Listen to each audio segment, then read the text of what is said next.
আসসালামু আলাইকুম সবাইকে, আশা করি সকলে অনেক ভালো আছেন। আবারও আমি আপনাদের সামনে চলে আসলাম নতুন একটি ভিডিও নিয়ে। আপনারা মোবাইল স্ক্রিনে কিছু ভেক্টর আর্ট পিকচার দেখতে পাচ্ছেন। আপনারা যদি এরকম ভেক্টর আর্ট পিকচার তৈরি করতে চান তাহলে আজকের ভিডিওটি আপনাদের জন্য। আজকের ভিডিওটিতে আমি আপনাদেরকে দেখিয়ে দেব কিভাবে মাত্র এক ক্লিক করে এরকম ভেক্টর আর্ট পিকচার তৈরি করবেন। তো চলুন শুরু করা যাক কথা না বাড়িয়ে। তবে মূল পর্বে যাওয়ার পূর্বে আপনাদের কাছে একটা রিকোয়েস্ট থাকবে, আপনারা যদি আমাদের চ্যানেলে নতুন হয়ে থাকেন তাহলে সাবস্ক্রাইব করে পাশে থাকা বেল আইকনটি বাজিয়ে দেবেন সবার আগে আমাদের ভিডিওগুলো পাওয়ার জন্য। এখন আমি আপনাদেরকে স্টেপ বাই স্টেপ দেখিয়ে দেব কিভাবে এরকম ভেক্টর আর্ট পিকচার তৈরি করবেন।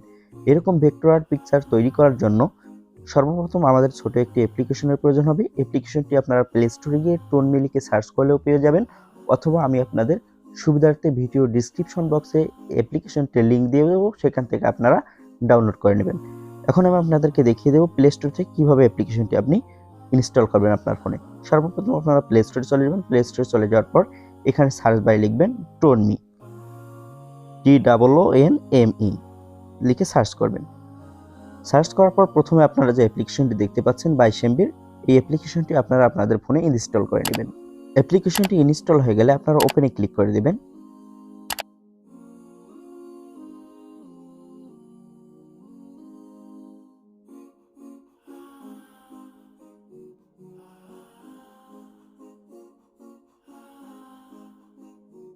ওপেনে ক্লিক করার সাথে সাথে আপনাদের সামনে এরকম একটা ইন্টারফেস শো করবে। উপরে আপনারা দেখতে পাচ্ছেন তিনটা অপশন। টপ অর্থাৎ যে আর্টগুলো, যে ভেক্টর আর্টগুলো টপ লেভেলে রয়েছে সেগুলো প্রথমে আপনাদের সামনে শো করবে। দ্বিতীয়ত আপনাদের সামনে শো করবে ট্রেন্ডিং, যেগুলো ট্রেন্ডে রয়েছে যে আর্টগুলো সেগুলো। এর পরবর্তী তৃতীয় নম্বর যে অপশনটা রয়েছে রিসেন্ট, এখানে রিসেন্ট যে ভেক্টর আর্টটি আসবে আপনারা এখানে সেই ভেক্টর আর্টটি পেয়ে যাবেন। তো এখন আমি আপনাদেরকে দেখিয়ে দেব কিভাবে ভেক্টর আর্ট করবেন। এখানে দেখতে পাচ্ছেন অনেকগুলো টেমপ্লেট রয়েছে। এখান থেকে আপনার যে টেমপ্লেটটি পছন্দ বা যে ভেক্টর আর্টটি আপনার পছন্দ আপনি সেটার উপরে ট্যাপ করে দিবেন। আমি আপনাদেরকে দেখানোর জন্য এই পিকচারটির উপর ট্যাপ করে দিচ্ছি। ট্যাপ করে দেওয়ার পর একটা পারমিশন চাবে, আপনারা পারমিশনটি অ্যালাউ করে দিবেন।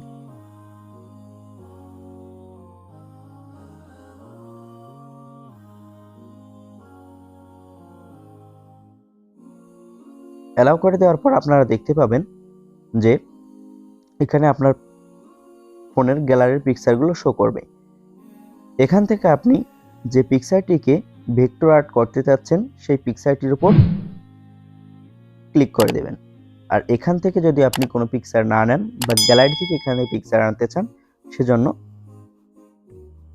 এখানে যে এই আইকনটি দেখতে পাচ্ছেন এই আইকনটির উপর ক্লিক করে দেবেন। এই আইকনটির উপর ক্লিক করলে সরাসরি আপনার গ্যালারিতে নিয়ে যাবে। গ্যালারি থেকে আপনার যে ফটোটি পছন্দ, যেটাকে আপনি ভেক্টর আর্ট করতে চান সেটা সিলেক্ট করে ইম্পোর্ট করে নেবেন, তাহলেই হয়ে যাবে। তো আমি আপনাদেরকে দেখানোর জন্য এখান থেকে একটা পিকচার সিলেক্ট করছি। এই পিকচারটি আমি সিলেক্ট করলাম। সিলেক্ট করার পর দেখতে পাচ্ছেন এখানে একটা তীর আর আইকন রয়েছে, এটার উপরে ক্লিক করে দেবেন। ক্লিক করার সাথে সাথে দেখতে পাচ্ছেন এখানে প্রসেসিং হচ্ছে। প্রসেসিং শেষ হওয়ার পরে দেখতে পাচ্ছেন পিকচারটি কিন্তু ভেক্টর আর্ট হয়ে গেছে। এখন আপনারা এখান থেকে কিভাবে সেভ করবেন? সেভ করার জন্য উপরে দেখতে পাচ্ছেন